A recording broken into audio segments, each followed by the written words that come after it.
What's going on, everyone? Welcome back to another video. Today we're going to be finally installing that Kinetix SSV velocity manifold. So I've been sitting on this manifold for quite a little time now, probably just over a month.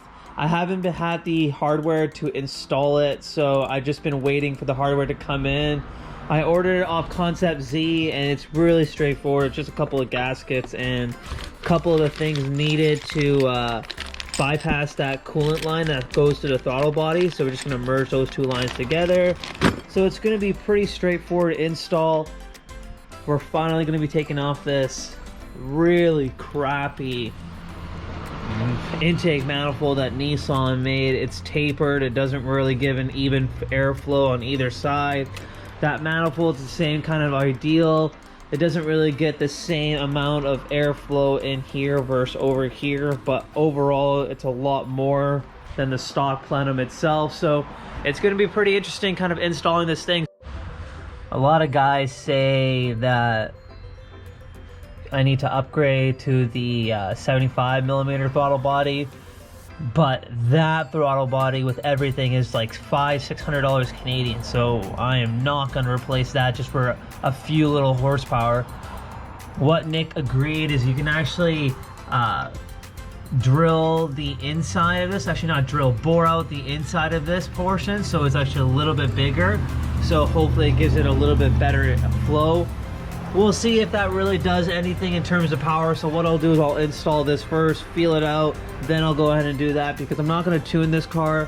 I'm going to have some big plans happening with this engine fairly soon. You'll see more obviously in the next couple of videos, but I'll give you a hint. No more VQ. We're going to be obviously going to a V8 for drifting.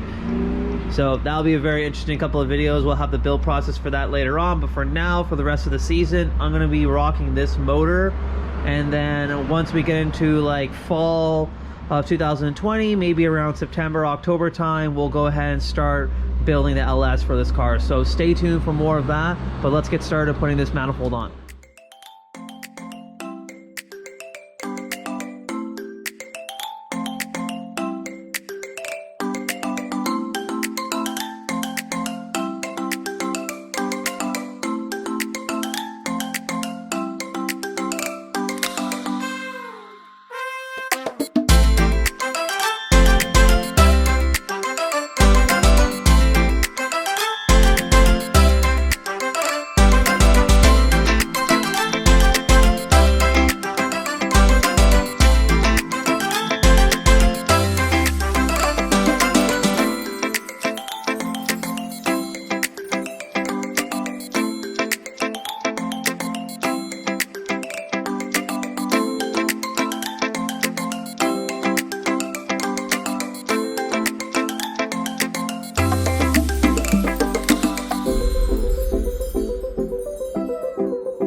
And there you go, there it's out. I just put fresh valve cover gaskets when I put this motor in, and she looks still very, very good. I mean, I'll give them a little torque up right now just to make sure they're all snug, but she looks good. Let's put this manifold on.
And we're pretty much all done. Let me connect the battery back. And look at that, boys. Looks pretty sharp in here. Let's fire this up and see how she sounds.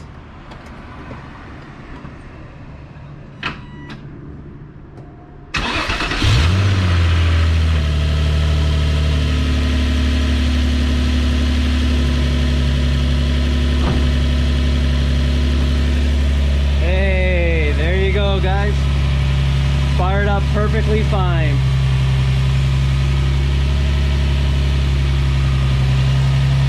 Sounds exactly the same. And that looks really good.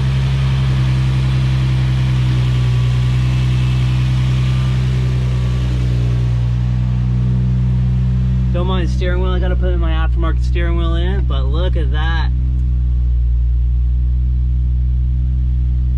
Not bad. Don't mind all those lights on there. This car's a drift car, so obviously you're gonna have to have a lot of lights when you turn off a lot of traction control and ABS. But that being said, it looks really good.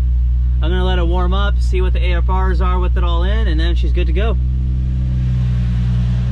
So I'm gonna let the car kind of warm up now. She's basically almost at full operating temperature, so let's see how this is. Oh, sounds. Makes cooler noises. It's a little bit more powerful. Nothing like too crazy, just a little bit. But definitely the noise is different. Oh yeah. Oh yeah, it's got like a little bit more power just everywhere. Low end. That was only up to like 5,000 RPM too.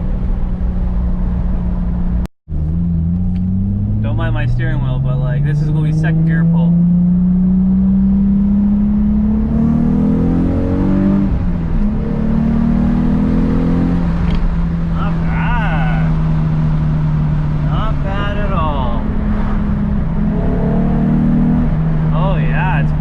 Snappier. I gotta admit, I like this. When I put the Z1 spacer on, the plenum spacer, it was okay. I got a check engine light like right away, and then I didn't really think if that robbed a lot of the power because of that check engine light. So now we got this manifold on, I got no check engine lights. Sounds way cooler. I like this. I like it a lot. Let's have it. I highly recommend getting this intake manifold. Definitely makes the car sound a lot better. Makes it look way nicer as well. Like when it comes to servicing, you'll be able to work on the car so much more easier. Like I'm just talking about this side, yeah, but whatever. No matter what, makes the car look a lot cooler. A lot more power, like a definitely noticeable, way better sound. Well, there you guys have it. Thanks so much for watching this episode, guys. We'll check you out in the next one. Peace.